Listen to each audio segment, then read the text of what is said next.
Good evening, everyone, and welcome to our In Plain Talk Crop and Livestock Insurance and Risk Management Strategies webinar series. Today, we're going to be talking about risk protection for all livestock producers. We really appreciate the fact that Risk Management Agency from USDA is co-sponsoring this series with us, Annie's Project. I am Doris Mold, and I am co-CEO of Annie's Project. And normally my counterpart, Carisha Devlin, would be here, but she had another meeting that was not snowed out this evening. We were awarded a cooperative agreement to develop this webinar series along with many other educational materials. And so you will be seeing coming down the pike additional webinars in our webinar series, and you can go to our website to see the rest of those and register for the rest of the webinar series. We have one more that will be happening next week that will be an evening program, and then we also have 2 lunch and learn programs. We also have a big series of podcasts where you can learn more, and in March we will be offering a crop insurance course focused on specialty crops. And so that information will all be out shortly, but all of these things are free and provided to us through the award RMA 23 CPT 0013617. And now, without further ado, we are going to introduce our speaker for this evening.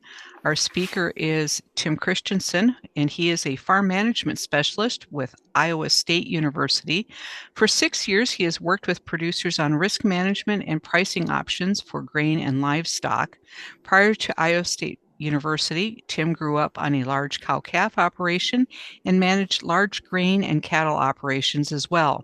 He has also worked on the retail side in the ag and grain marketing industry.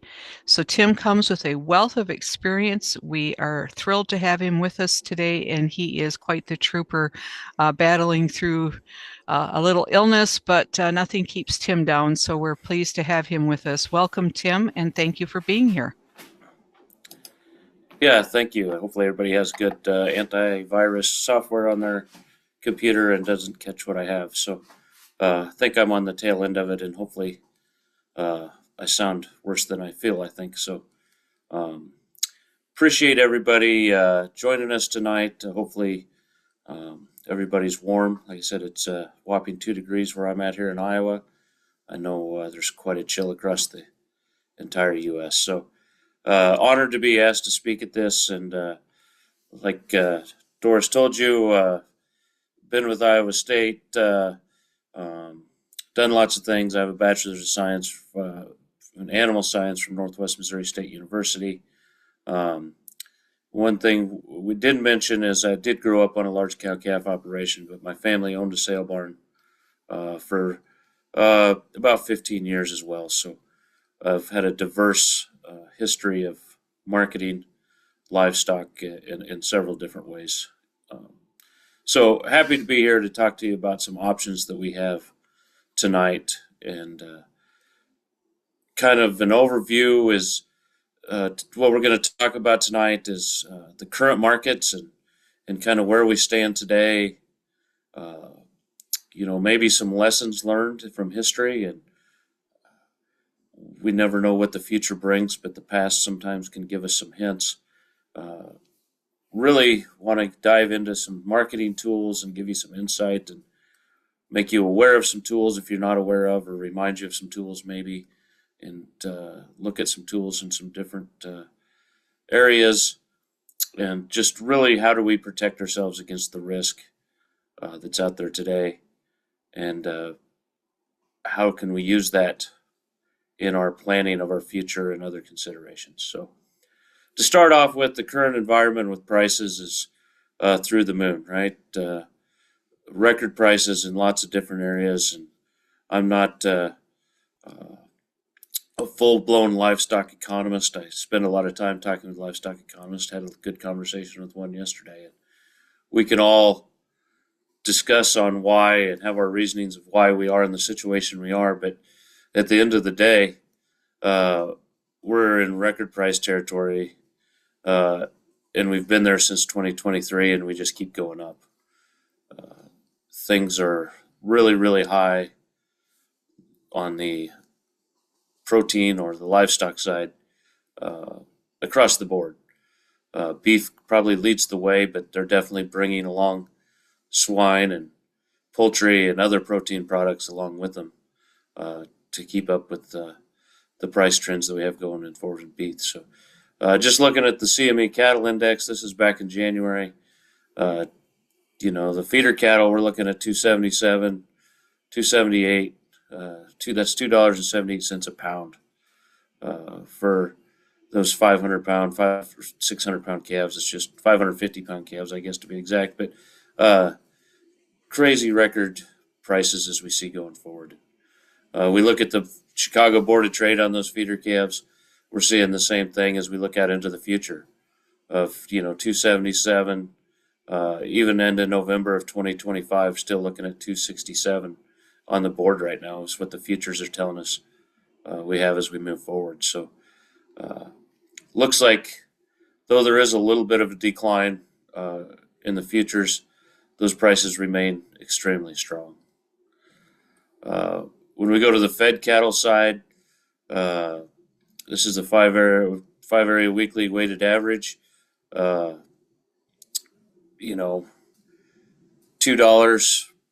206, crazy high prices for fat cattle. Seeing some up into the 213, 214 a pound range. Unbelievable prices. And these are from January, a little bit dated, but we continue to stay extremely, extremely strong. This is just the futures on those live cattle. Same thing as we go forward, we can see a little bit of decline, but even reaching out into April of 2026, the futures is still at $1.94. It's really good, strong prices, well out a year into the future. If we look on the swine side, this is the lean hog futures. It's the same story. We're looking out into December of 2025, seeing some weakening there, but for the most part, them dollar prices, this is a lean hog price on the board, but $1.04, $1.05, some really strong prices in our future coming there as well, from what the futures is telling us right now. So if we go back and look at 2013 through 2017, in January of 2013, we saw $1.65 a hundredweight feeder calves, right? 2014, $2, 15, 273, and by 2017, we'd given everything we had back, and then some. So we say in the livestock industry a lot, these markets tend to take the escalator, and stair step up and the elevator down. They tend to climb slowly over time, and once they find their max, they can tend to turn around on us fairly quick and change drastically in a hurry. So when is that turnaround coming? We don't know, but we can look at the fed cattle price, same time period in 2013. We went from $1.25 to a pound, $1.42 up to $1.65, and a year later, we're down to $1.30, and in just a short period of time, we're back down below where we started in 2013. So, not that I really have to tell anybody this. I think we all know that there's a lot of volatility in livestock markets. And as livestock people, we have less tools available to us than the crop guys, without a doubt. But we still do have some tools available to us. There are futures contracts. There's option contracts. There's forward contracting. So futures contract would be your hedging, where we have a broker. We're buying contracts ahead on the board. We're making margin calls. We have cattle or swine or whatever to back those up. Option contracts, similar situation with the using a broker. Forward contracting is working with a buyer to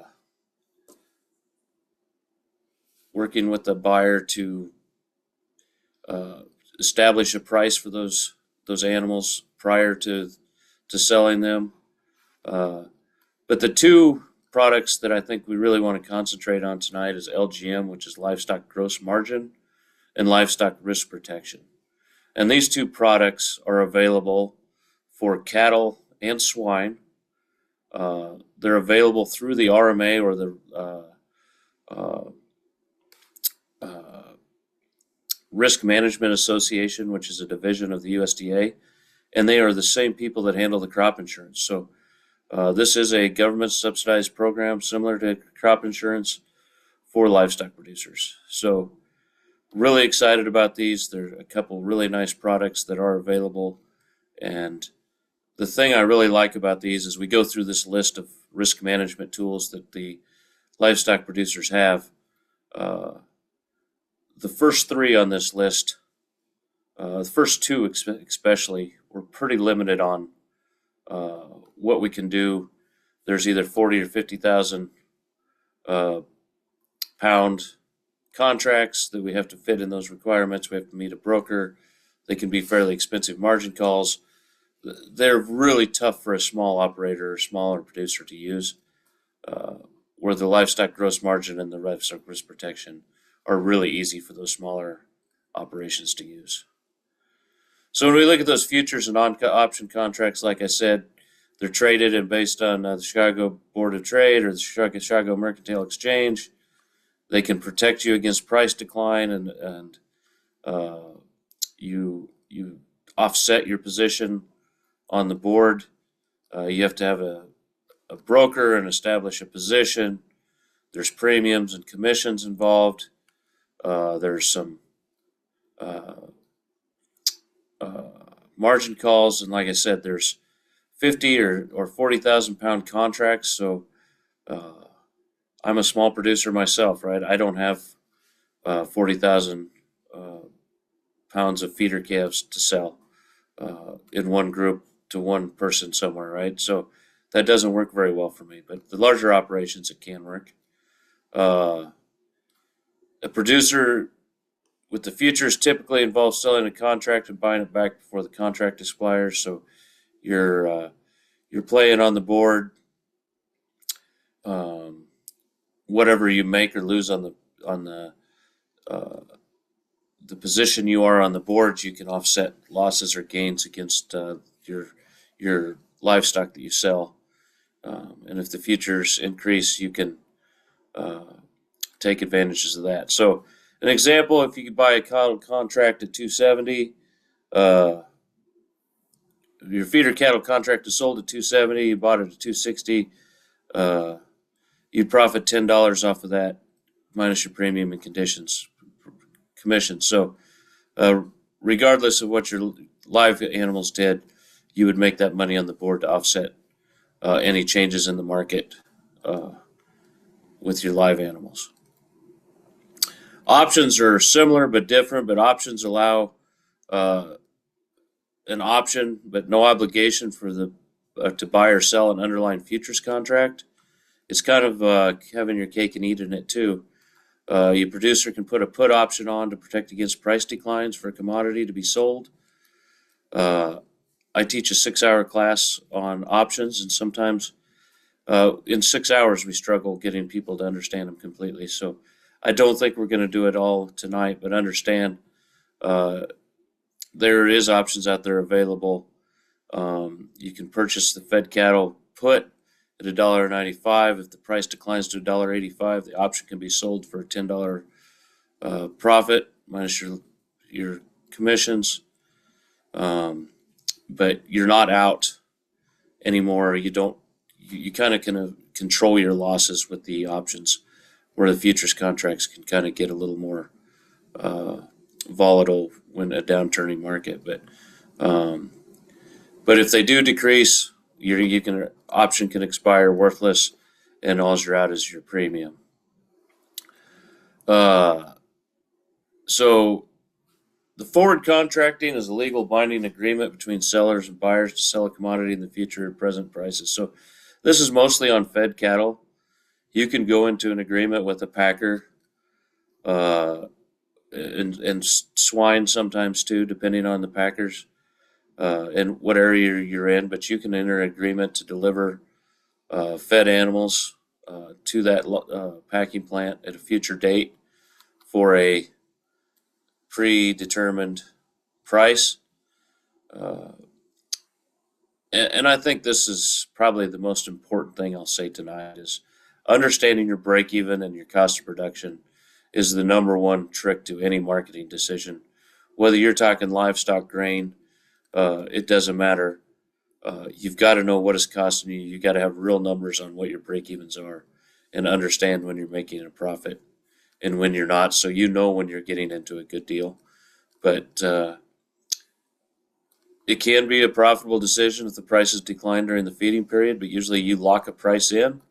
So once you lock that price in, if the price does go up, uh, you don't have the ability to take advantage of that higher price. So it's a lot like if anybody out there is in the grain world, it's just like going to your local grain elevator and doing a futures contract with them. You're agreeing to deliver a product at a later date at a predetermined price. So you lock in that price, you lock in a delivery time, and you both agree to that. And no matter what the price or the markets do between now and when that delivery time is, you both honor that agreement. Uh, there is a basis, which is the difference between the futures price and the cash price, or what you receive at the market, or what you receive in cash. Difference is different from what the futures or what the board price is, and that difference is called the basis. And there's a contract out there that can lock that basis in as well. Uh, you can have those basis discussions with the packer. Uh, it could be influenced by a financial situation, a lender, etc. But with the forward contract, but the pros to it are is there's no premiums or commissions, and there's a lot less hassle to it. You don't have margin calls. You don't have to be a trader or have a broker do all those things that you have to do with the other options we talked about. Um, so if you already know you're going to deliver your animals to a packer, uh, there's not much choice. Some places we don't have a lot of choices on where we're going. So if those options are limited already, going ahead and locking in a price with that particular packer at a guaranteed profit, if you can lock in a price that guarantees you a profit, could be a very positive thing. Uh, the cons to it is once you lock it in, you are locked in. So if the price increases, you've already got that commitment to the packer. So those are the three. We've went through the kind of three big options you have for doing things on your own. Now we're going to move into the options that you can do, or the choices you have, or the tools you have through RMA or that risk management agency. Uh, and the first one we're going to talk about is livestock gross margin. Livestock gross margin uses futures to protect your margin. So they look at, uh, so livestock gross margin, I should back up and say, would be used on either fed cattle or swine. And I really apologize. I know there were some sheep people that signed up for this series, and I wish I had good news for you on the sheep side, but 3-4 years ago, RMA discontinued their sheep LRP product. There was some issues with that. There's no board to trade against. They were having trouble with price discovery and getting those prices out there. So they got rid of the product, and they told us at that time, and that was about 3 years ago, they said, we're gonna reset. We're gonna relook at this product. We're gonna figure out how to reinvent it and bring it back to you. And we hope to have it back to you in 3 to 4 years. Well, we've been at least 3 years and I haven't heard anything from them. So they're still working on those things. So I really apologize. I don't have better news for the sheep people in the world and the other alternative livestock people out there, whether it's buffalo or ostrich or goats or lots of other sources of protein out there that are great sources of protein. We don't have a lot of options available to us for marketing those through traditional means like we do the cattle and the swine. So these products I'm going to talk about now are available for cattle and swine. And this first one is the livestock gross margin, which would be for your market animals. So the livestock gross margin looks at your market animals. They take a futures price of when a position you might take as a futures price against those live animals. But then they also look at the feed you would feed them. So, for example, on yearling steers, they assume you're going to feed that steer 50 pounds of corn. Or if it's a calf with 52 pounds. With swine, they use Iowa State rations to come up with an amount of corn and soybean meal to base those diets off of. And they kind of use a formula to look at the position of the futures of the fat animal, look at a position of the feed as you're feeding that animal, and determine that you should make X amount of dollars per head on margin on that animal. And then you can lock in an insurance to assure you that margin. Then you can decide, similar to crop insurance, what level of insurance you want. So on cattle, it's $10 increments. So you can see here it's subsidized. So if you take the zero deductible, so you want all of the margin available, it's subsidized 18%. So this works a lot like your car insurance. You have a deductible, or a house insurance. You can take a larger deductible and get a cheaper price for that to look at that. So they do that formula. They offer it to you. You know what that margin is ahead of time. They tell you you can make a decision. You can make a decision on a deductible and lock in that margin. So it's available through authorized insurance agent. These are crop insurance agents. They are licensed by RMA, the USDA's RMA division, to sell this product. It's available Thursday afternoon through Friday at 9 a.m. Must be elected in 2 or more marketing months to receive the subsidy. So if you're feeding cattle, you have to market some in July and some in August, for instance, or you have to have 2 different months you're marketing the animals. So when I say there's no minimum of number of animals, there isn't, but there really kind of is. There's 2, because if you want the subsidies, you need one to market in June and one to market in July in my scenario, whatever month you might choose. It doesn't protect against death loss. It doesn't look at your actual feeding cost. It's projecting these costs and trying to calculate what they think your feed costs are going to be. And it's looking at what those differences are when you purchase the product versus how they end on the board. And then that determines your indemnity. So it takes the margins, so it takes the market value minus the feed value, minus the feed to kind of come up with what those margins look like. And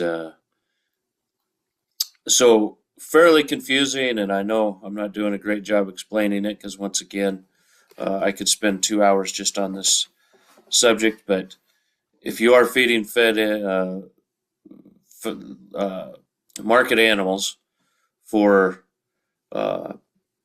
beef or swine, this livestock gross margin product is something you really should take a look at. And I'll give you some resources at the end through Iowa State, but that's available to anybody across the country, of course. But there's also lots of other universities that have lots of other great articles out there on it as well. you can educate yourself on it more. But probably the easiest, most user-friendly, um, probably my favorite product that RMA has come up with is LRP, and it's Livestock Risk Protection. And if anybody has used this product, it's been around several years.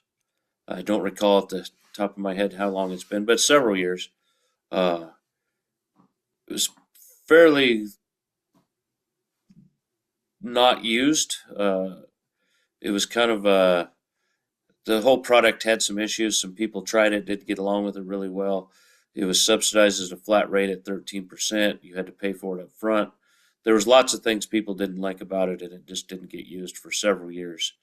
And 4 or 5 years ago, RMA took a look at this product and decided it had some problems, and they revised it and have made lots of changes in the last few years and made it a lot more user friendly and have been a really good product. So my only point in that long story is if you looked at this in the past, prior to 3, 4, 5 years ago, uh, take a second look at it. It's a different product than what it was a few years ago. So with that being said, there you go. It was created in 2003. It was around quite a while. Uh, it's offered there. It protects from market decline. So livestock risk protection, it's really price insurance. So it's a way to help lock in a price into the future. It's available, same thing, only through RMA authorized insurance agents, which would be your crop insurance agents.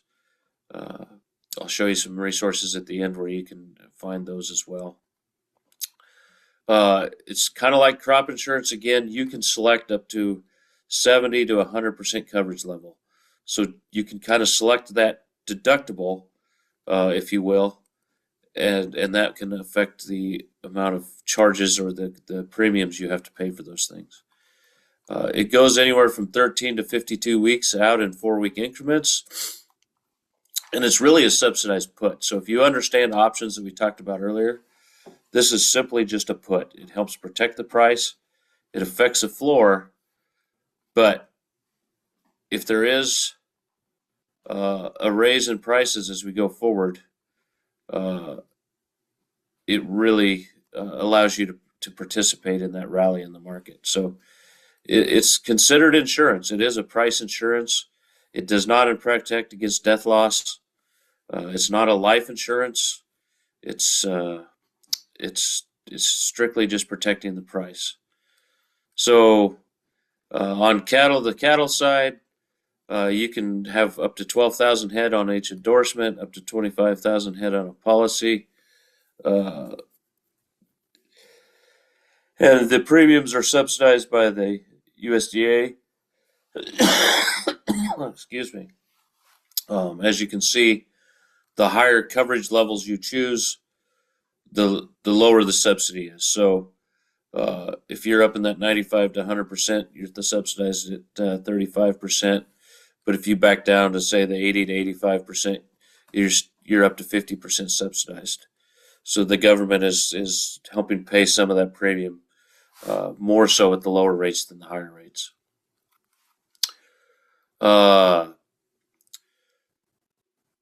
So it's available for lots of different categories. Steers, weight 1 is any steers between 100 and 599 pounds. Steers weight 2 is 600 to 1,000 pounds.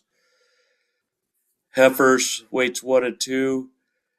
If you're feeding dairy beef, there's coverage levels for those as well. And this is a really fun one they added a few years ago, is the unborn steers and heifers. And those of you know me know I have a fairly twisted sense of humor, but I haven't found anybody at the USDA yet to explain to me how you can have an unborn steer. I'm sure it's possible, but I would think fairly rare. Rare enough we wouldn't call it that. But anyway, that's for another story. But unborn dairy, but yeah, you can buy price protection for all of you out there. Like myself, I have a few cows myself getting ready to go through the spring calving season. I can lock in a price that I could sell those calves for this fall, today, before they're even born. Excuse me. And that's what's really fun and exciting about this product. Unborn dairy calves and fed cattle. And sorry, I forgot to add in here. You can buy it on unborn swine and feeder and fed market swine. You can buy it on swine for the market swine at any stage too. So on the cattle side, they use the CME, the Chicago Mercantile Exchange, to establish these prices. But I went through all those. The way they do this is they look at those prices, and for steers, they take 110% of that price. For heifers, they use 100%. For predominantly Brahma or dairy, you can see there that they can make some adjustments that way to still use that same price, but adjust it from the price to adjust for the type of animal. So really flexible product, uses lots of different can fit any operation. So let's try to take a look at how it works here. So you have to fill out an application. You have to be in good standings with your FSA office. You got to go in and fill out the AD 1026 to receive subsidies, which I call it the good guy form. It says you're not going to sod bust. You're not going to do things that the USDA doesn't like you to do. You're going to be a good person and treat the land well. So once you get your application done and you get that filled in with your FSA office, and it's the same form you have to fill out if you're going to participate in any crop insurance or any other subsidies as well. You have to own the animals, right? You have to possess the animals to be able to buy the insurance on them. And then you select your endorsement, select your coverage of the time, the level, and the number of the head and the weight that you want. So after you have that endorsement, you wait until you sell the cattle or the swine. You can't do it more than 90 days before or 60 days after the policy expiration. So if I today buy, I'll go back to my example of my unborn calves that I have. If I'm going to sell those calves in October, is what my plan is right now. I buy that endorsement for October. I select my number of head and my coverage level. I can't sell those calves before 60 days prior to my date that I picked in October.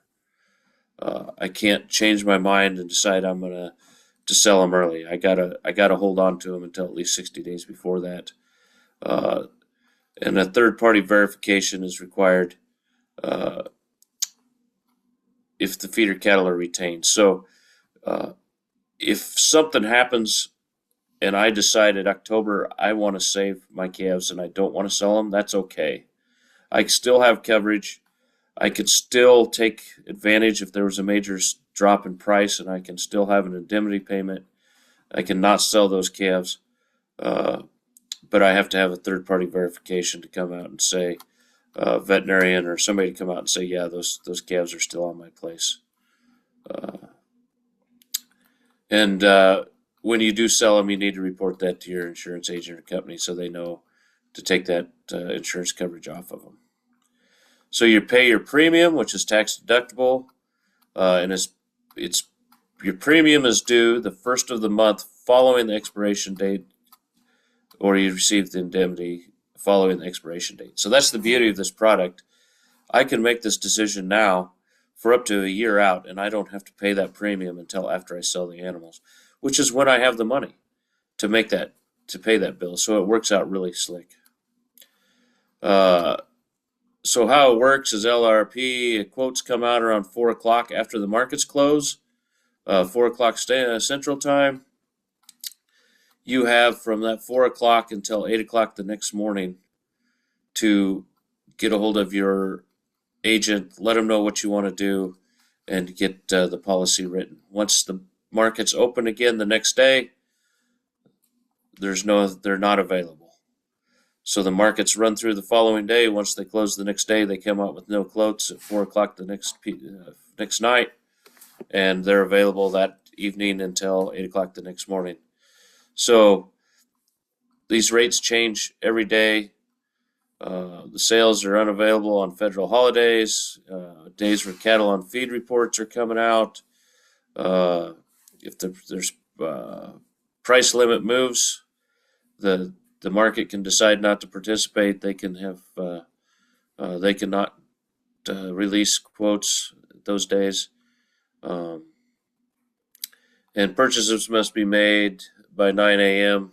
before the quote expires, 8 a.m. on Saturday. So feeder cattle or you use the CME feeder cattle price index to settle.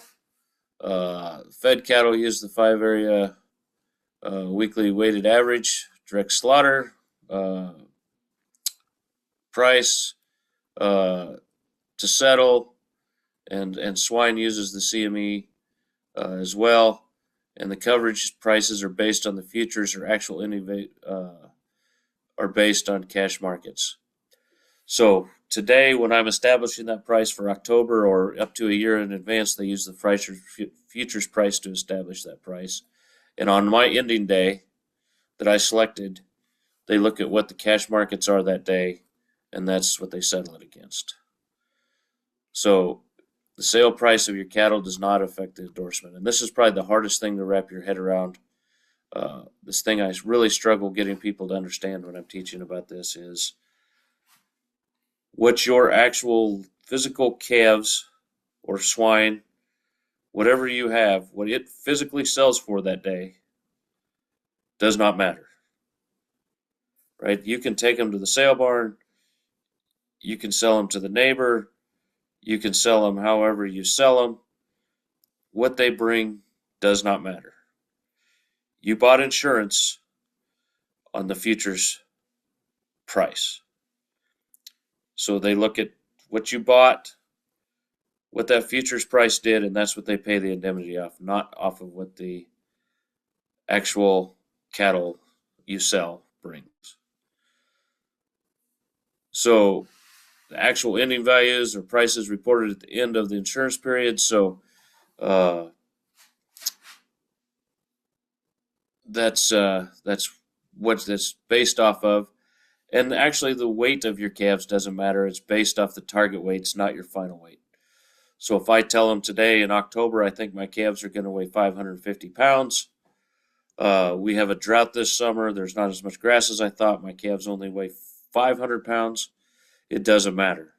I still pay a premium on 550 pounds. If there's an indemnity payment, I still get it on 550 pounds because that's what my target weight was. That's what I told them they were going to sell.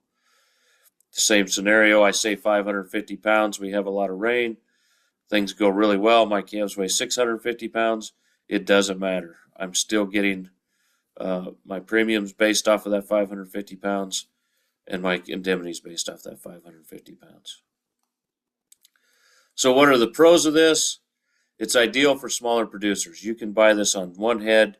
You can buy it on 100 heads. You can do whatever you want. It's really flexible for every operation, whether you're doing dairy beef, Brahma, fat cattle, feeder cattle, swine. It's very flexible. It's subsidized. It's a lot easier and cheaper than what you would do it yourself on the board. It still leaves room. It kind of locks in a price, a floor, if you will.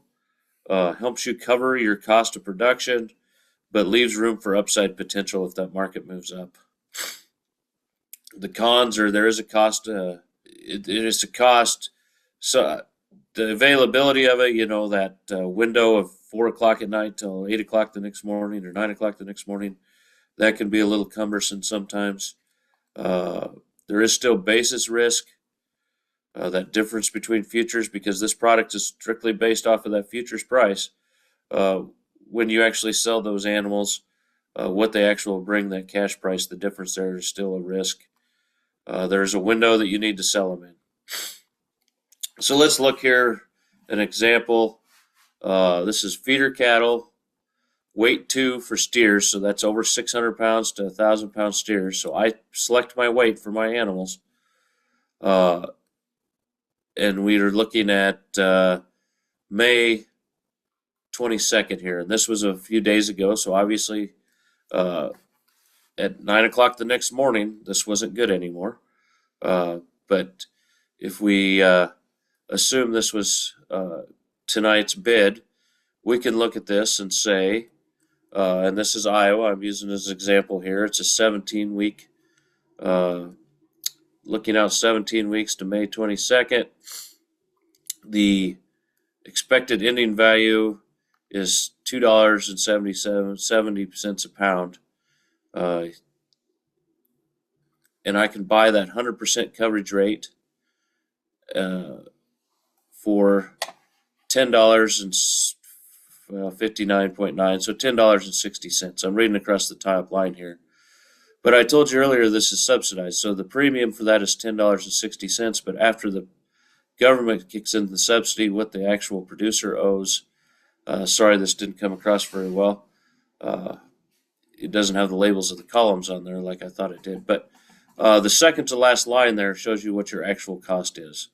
So it's $6.89 per hundred to lock in a floor price of $2.70 a pound for a steer weighing over 600 pounds. And you're like, gee, $6.70 a hundred, that seems fairly expensive. You can go on down and lower your deductible or raise your deductible, right? So if you go down to the bottom of the page there, that same animal, if I take the 75% coverage level, I can still lock in $2.02 a pound. And it only costs 23 cents, and even after it's subsidized, for 10 cents a hundred, I can lock in a floor price of $2.02 a pound. So if my break-even costs are under $2 for merely 10 cents a hundredweight, or a penny a pound, right? I can have some really, really cheap price insurance to protect myself if there was a major life event that came along. So here's another example of for fed cattle, same thing, 17 week. You can lock in that 100%, that $1.99 or $199 a hundred for $4 a hundred. Or you can go down the list, pick your coverage level down to 75%. For as little as 7 cents a hundred, we can lock in $1.49 a pound for those. So really gives you lots of choices there, depending on where your cost of production is where your break even is, what you got to have to make sure that you cover what your costs are. You can find that level in there and decide what it's going to cost you. So if we look at forward contracting versus this LRP, so if we got an 800-pound steer at $2.50 a hundred, or $2.50 a hundred, it cost us $1. It cost a gain.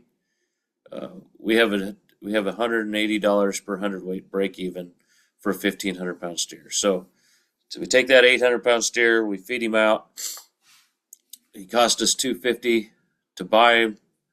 $1.80 a pound is what our break even is at 1,500 pounds. So on the day we purchased him, the futures price was $1.92. We looked at the Chicago board, it's $1.92. We check our LRP coverage, and to buy that $1.92, there's a $6 a hundredweight charge or premium. So I just select that from my insurance person. I don't have to pay him anything.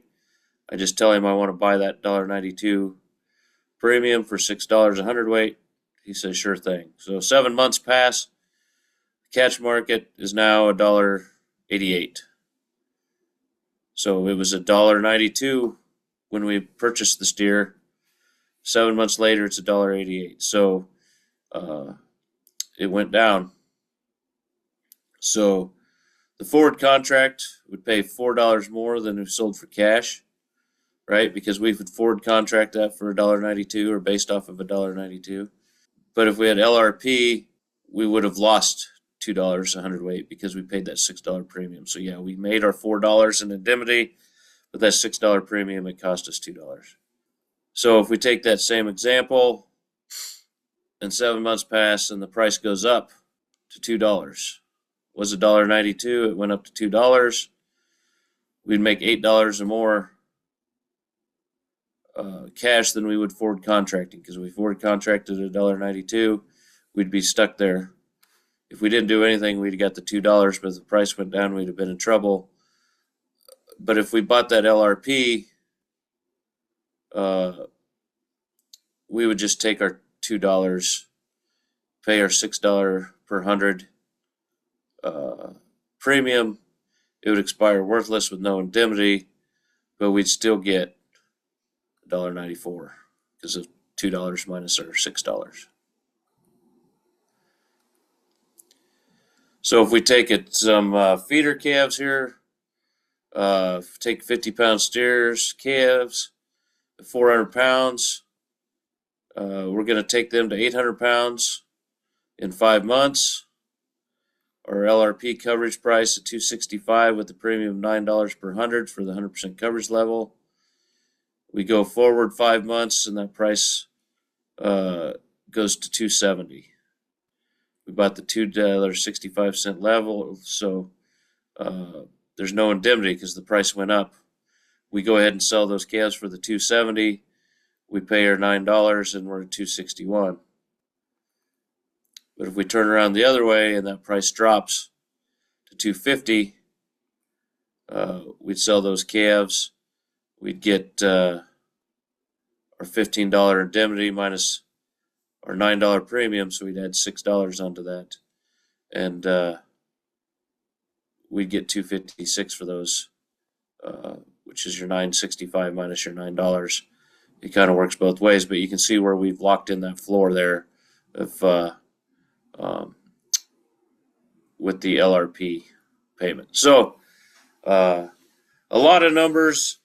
I know it's confusing, and I encourage you to continue to look into these if you're interested in them. But here's a kind of a flow chart we put together that'll help maybe understand things a little better. But if you look at the price outlook and you're certain of what's going to happen or uncertain, and if anybody is certain today, in today's world, my hat's off to you. But if you're uncertain, that means you think there could be some volatility out there. If you think it's high volatility, we could buy some LGM or a synthetic put. If you think there's low volatility, we could buy some puts or some LRP. If you're certain of what you think is going to happen and you're sure that the prices are going to go higher, you should sit on your hands if you're sure that's what's going to happen. But if you're thinking might go lower, you got to look at your basis, but you can either sell some futures or buy LRP or look at forward contracts. So you can kind of walk through this decision chart to decide what you want to do there. At the end of the day, it depends. So things are really, really volatile. High prices means high risk right now. There's lots of options out there to help you manage some risk, understand your break-even cost, to make sure you have an informed decision.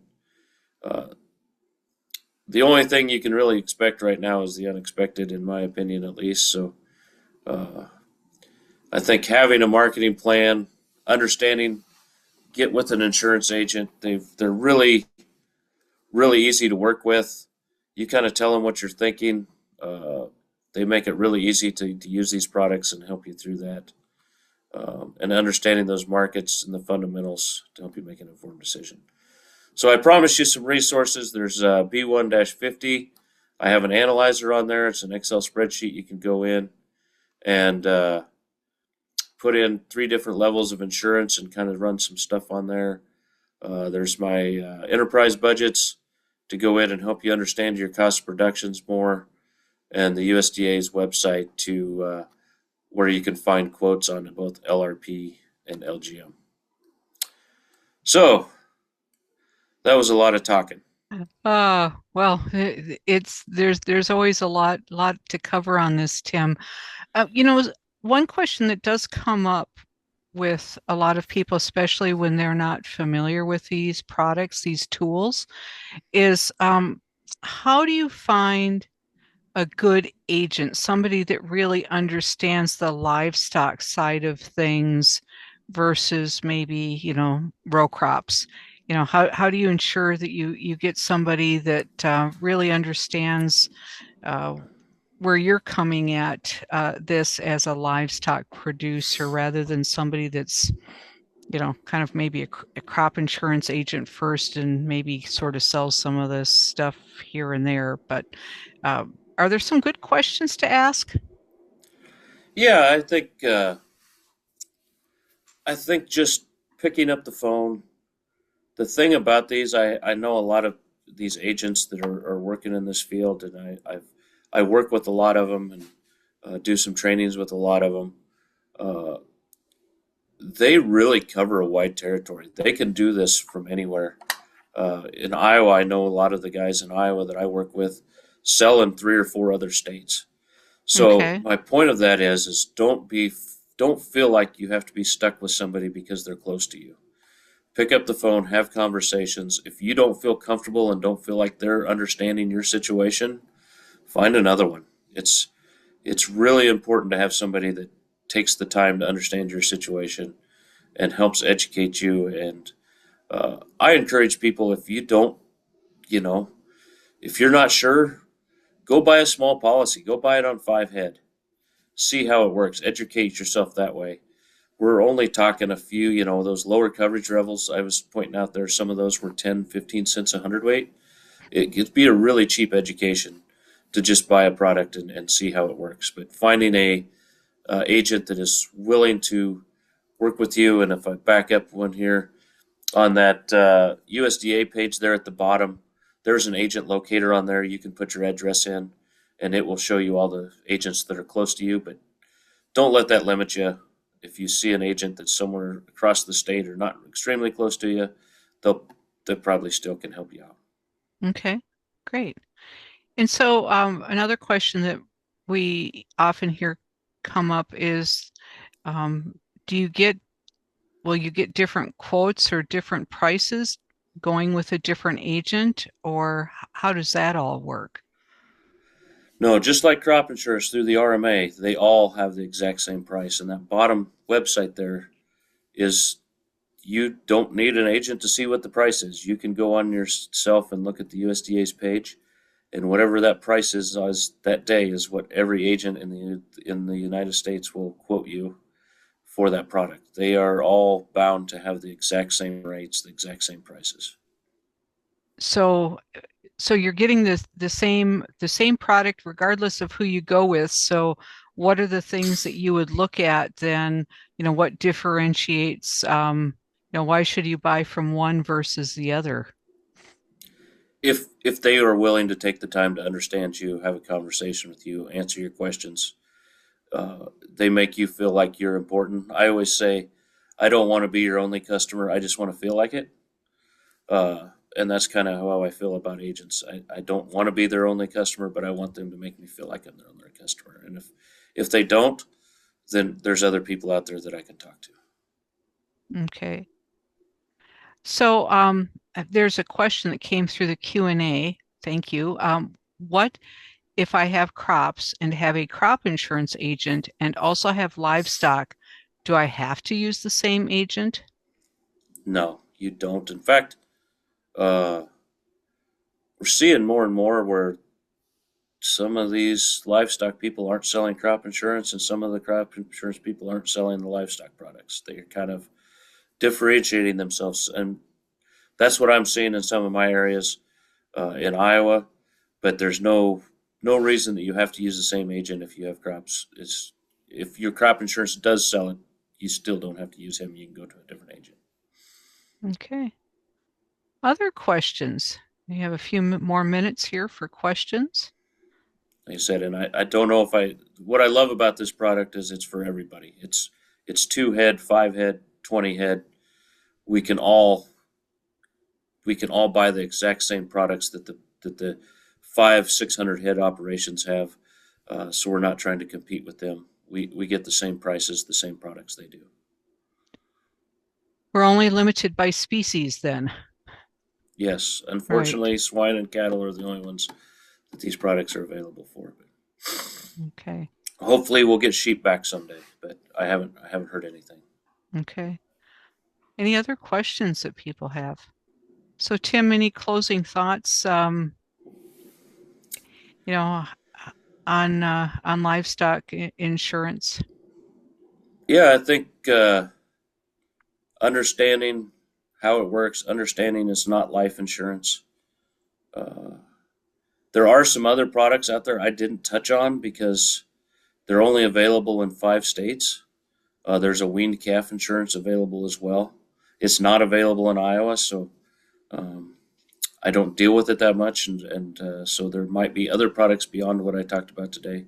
I think I I won't even try to quote the 5 states right now because I'll be wrong, but they're in the central United States, north and south, and not Iowa. But um, stay tuned because they are looking at making things better and changing things, and uh, seem to have had RMAs seem to have had a real interest in making this more user friendly and trying to get people to try it and use it, and it's a great product.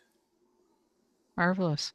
Well, and if all else fails, people can go to the RMA website and kind of stay tuned there and check out what's available and where they're test running some of these products. They often start in a limited number of states, and if it works well, then Yep. they'll expand it. So certainly kind of keep your eyes open for the opportunities, and we'll see what the future holds. But Tim, we so appreciate you being here with us this evening. We appreciate your experience and knowledge and sharing that with us. And we hope that people found this useful. And if you did find it useful and you want to share this out with other folks within a few days or by the beginning of next week, this will be posted on the Annie's Project YouTube channel. So you can take a look there and see this session as well as all of the previous sessions and the sessions that come afterwards. So we do appreciate your attention for this, and spread the word. You can learn more and share this information with others by sharing that information with folks that this will be available post webinar. And next week we have a focus on specialty crops. We also have a focus on pretty much everything crop insurance. We have a special lunch and learn that's going to be a 2-hour session. So that's going to be a long one. We've got Hunter Byram from University of Arkansas that's going to be with us, and he literally wrote kind of a booklet on crop insurance. And then the following week, we're going to have a session on apiary. So if you have an interest in honeybees, there's going to be a session for you. That's a newer product, and we're really pleased to be featuring that as part of this series as well. So thank you all for being with us. Thank you again, Tim, and we look forward to additional sessions and all learning more about crop and livestock insurance. And thanks once again to RMA for their support of this project.